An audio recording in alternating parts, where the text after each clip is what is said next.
2025 is already stacking up to be another massive year for mobile gaming. So many idle games, it's easy to lose track. But don't worry, I got you covered. Here are the top 10 idle games of 2025 you should definitely check out.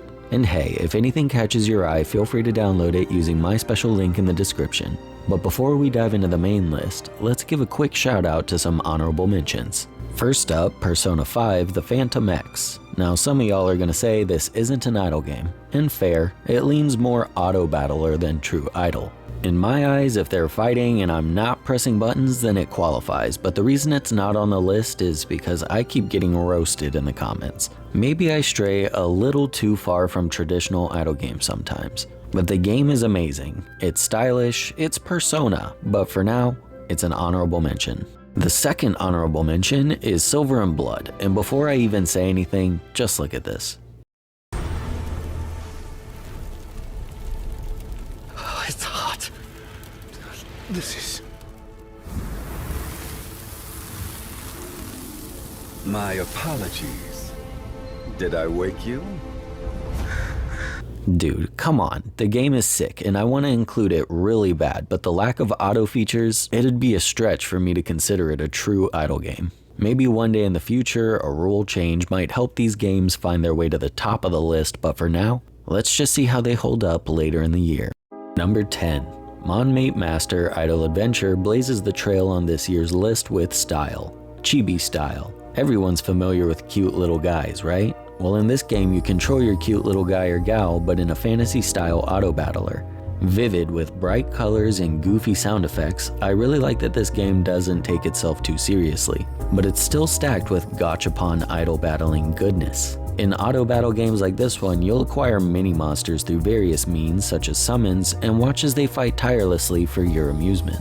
Backed by a solid upgrade system and several unlockable features, there's probably very few of you that wouldn't like this game, and that's how it made it to number 10. Number 9. AFK Journey has already been cemented as a top spot contender in previous lists, but as time wedges on and things slow down, games slowly lose their touch for old players. Regardless, AFK Journey is doing well, and it still definitely deserves a spot on the list again this year. For those of you that are new here, AFK Journey has a beautiful watercolor influence on its old school cel-shaded art style. If you want big production quality in a game that's already been proven, you want AFK Journey. It'll introduce you to all sorts of idle battling mechanics relevant in most games today. Your characters feel real in the world, and it's both a cozy and thrilling experience. I highly recommend trying this one to anyone who isn't already familiar with it. Number 8. Void Pet Dungeon is a spin-off of the original Void Pets mobile game. Void Pets are wisps of emotion that in the original game you would socialize with, write journals together, and do generally positive tasks together with a focus on mental health. Now they've added the dungeon part as their way of trying to break into the competitive monster battler genre. This version of the game adds a rudimentary combat system and the usual features like equipping your Void Pet, leveling them up, and collecting idle resources over time. The target audience for this game leans more toward hyper-casual players, but we need these types of games just as much as we need the overly complicated games, and that's how it found its way to number 8. Number 7. Summon Dragons 2 gets a spot on the list for many reasons, but its commitment to the bit is what does it for me. You won't find any waifu pandering here. No big bouncing boobies, which is admittedly a turn-off to some. But if you want real gritty, draconic action, then look no further than Summon Dragons 2. The most handsome boys you'll ever see, and what I would consider a guilt-free game. Even grandma can get behind a cool dragon. Summon Dragons 2 has become a staple of the idle game genre. The staying power here is astonishing. If you choose to get into this game, then you'll find yourself on the daily login screen for a very, very long time. And that's how Summon Dragons 2 made it to number 7 on this year's list. Number 6. Hero Hero Clicker is a fun one. Yes, while they are technically auto-battling up here, this one is better known as a clicker game or an idle farming game. You have a main resource hub you can click to farm resources. Then you can use those resources to either increase your gathering rate or hire other characters to auto-farm for you. The fun part is that these guys auto-farm for you even when you're offline. So if you gotta turn your phone off for whatever reason, these dudes will still be here farming when you come back. That means dopamine spikes every time you open the game for the day. These games are addicting and perfectly suitable for those looking for big fun with less commitment. Number 5. Realms of Pixel has some of the hottest graphics in today's age. You know those games that show a little Too much? You know what I'm talking about, right? Well, this is totally one of those games. Why I f***ing hate video games. Because this is what it does. It appeals to like the male fantasy. But in a way that isn't too giving. Like, yeah, I can practically see every outline of this chick's body. But it's not adult fiction. If you can get all that behind you, even if you're into that sort of thing, there's a lot to uncover here. The big booty butts aren't the only asset of the game. You also have flashy explosions and bombastic gameplay to look forward to. It's a real wild ride if you're up for it. Number 4, Omni Heroes was brought up to me recently in a comment, stating that it's simply wild I didn't include it in the last tier list. And you know what? I agree. Even today, Omni Heroes still holds the floor as having the most complex and unique synergy-driven typing styles of all the gachas. And in normal people speak, what I'm talking about is element typing, like in Pokemon. You know, fire beats grass, grass beats water, that sort of thing. These mobile games have their own take on the system, usually giving buffs to teams that sport the same typing. Omni Heroes takes this theory to the extreme with dozens of type combinations and extremely detailed tooltips and ability kits. This one's a favorite among hardcore idle gamers, and that's why it's number 4. Number 3, Idle MMO Online Idle RPG. Oh, it's not idle games, huh? That's not an idle game? You telling me this isn't an idle game? Okay, how about this? Is that idle enough for you? All jokes aside, yes.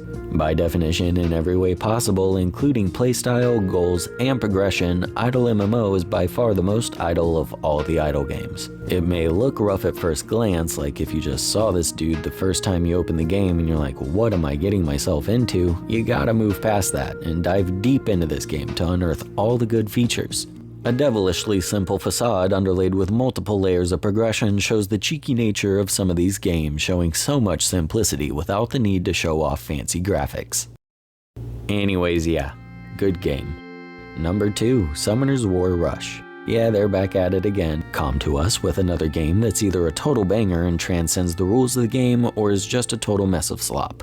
And since we're at number 2 of the top 10 list, I guess you can expect the former. Taking the success of their number 1 title Summoner's War to new lengths, we have yet another Summoner's War stylized mobile game. This time it's a tower defense equipped with all the bells and whistles, movable tower slots, constantly emerging enemies, and upgrading your towers or heroes so that you can kill the biggest monsters that come after you.